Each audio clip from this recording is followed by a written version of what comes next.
नमस्कार दोस्तों, voice of Jaisalmer में आपका बहुत बहुत स्वागत है। मित्रों, हम आज बात करेंगे भूमिगत मार्गों की, चाहे वह मानवीय सुरक्षा के लिए बनाए गए हो या जल के लिए या किसी अन्य कार्यों के लिए। ये है वॉइस ऑफ जैसलमेर।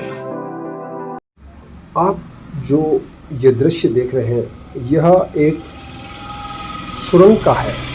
जी हाँ, यह एक पहाड़ी को काट करके उसके अंदर, यानी कि सुरंग नुमा आदमकद दो आदमी बराबर एक साथ चल सकते हैं, इतनी बड़ी चौड़ी ऊंचाई की एक भूमिगत मार्ग जल आने के लिए बनाई गई है।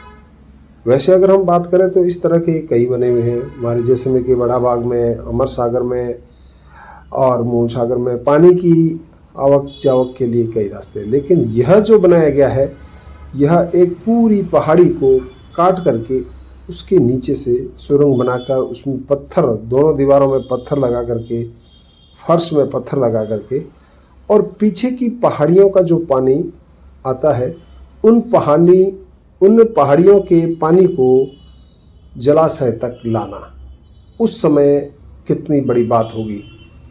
तो इस तरह से यह जो आपको मार्ग दिखाई दे रहा है, यह इस जलाशय के पानी की निकासी का है। जी हाँ, यह पानी की निकासी का है जो आगे जाकर के गजरू सागर सरोवर के अंदर पानी गिरता है।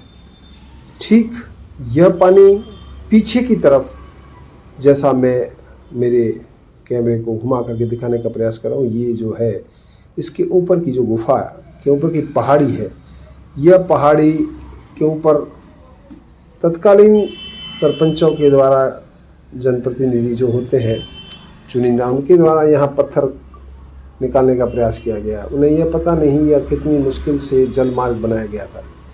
फिर किसी ने इसको रोका, ऐसा सुनने में आया।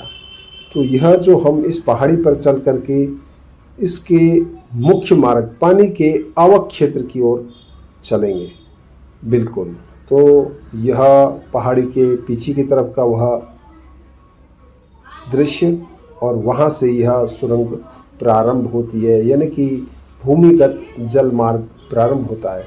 कहते हैं इसके आगे एक पत्थर का दरवाज़ा भी हुआ करता था, चूँकि हमने ऐसा नहीं देखा, लेकिन किनारे जो इसके हैं वह ये बता रहे हैं कि हाँ, ऐसा कुछ दरवाज़ा यहाँ रहा होगा। कहते थे जब पानी और हो जाता था, यहाँ पानी पीछे की तरफ रोका भी जा सकता था। पत्थर के दरवाजे स्लाइड नुमा वह यहाँ पर था, जिसकी एक निशान बिल्कुल आपको नज़र आ रहे होंगे। और यह पानी जो पहाड़ियों से आ रहा है, उनके प्रवेश करने का यह भूमिगत जल मार्ग है।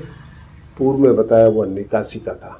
दीवारें देख सकते हैं, दीवारें बिल्कुल पक्की बनी हुई है, फर्श भी अच्छा बना हुआ है।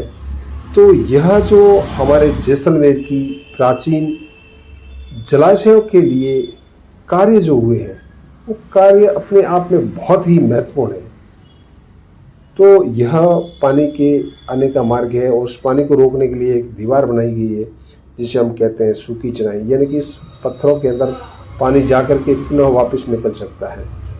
और यह पानी के निकासी का मार्ग है, जहाँ से पानी सामने तालाब में गिर रहा है। बिल्कुल आप यह देख रहे होंगे, यह गजसागर तालाब की वह दीवार है, और इसके पास कुछ पहाड़ी का पानी और भी इसके अंदर आ जाए ऊपर से गिर के, तो उसके लिए भी यहाँ कुछ छेद छोड़े गए हैं, नाले छोड़े गए हैं। और यह बिल्कुल आप जो देख रहे हैं, यह इस भूमिगत जल मार्ग का वह मुख्य मार्ग है पानी के आने का। और आगे आप पानी देख रहे होंगे, तो यह बिल्कुल शहर के मध्य बहुत ही सुंदर, कलात्मक और जल संरक्षण के लिए कितना महत्वपूर्ण कार्य उस समय किया गया था। यानी कि आज की जो हमारी तकनीकी है, हमारे साजो सामान है, हमारे जो शिक्षा के तरीके हैं, वैज्ञानिक हैं, उस समय के लोग जो थे, जिसे हम सिलावटा कह सकते हैं, या उच्च श्रेणी के जो सलाहकार थे, वो किस तरह से इस पानी को एकदम निश्चित स्थान पर किस तरह से लाना है और कम मार्ग के माध्यम से लाना है, और उस समय का जो बगैर आज के यंत्रों के मुकाबले वह समय बहुत ही अलग हुआ करता था। तो इस तरह से मैंने यह बहुत ही महत्वपूर्ण आपको यह भूमिगत जल मार्ग बताया। इस तरह के कई मार्ग अलग अलग हैं, अलग अलग कार्यों के लिए काम आते हैं। जल के लिए भी आता है, सुरक्षा के लिए भी किसी समय सुरंगें बनाई जाती थी, आवागमन के लिए भी बनाई जाती थी, यानी कि कहीं अंदर के अंदर आना जाना हो, और भी कई चीज़ें। तो आप मुझे दे इजाज़त। जय हिंद। अभी आप देख रहे थे वॉइस ऑफ जैसलमेर। ऐसी और भी वीडियोस देखने के लिए आप सब्सक्राइब कीजिए हमारे चैनल वॉइस ऑफ जैसलमेर।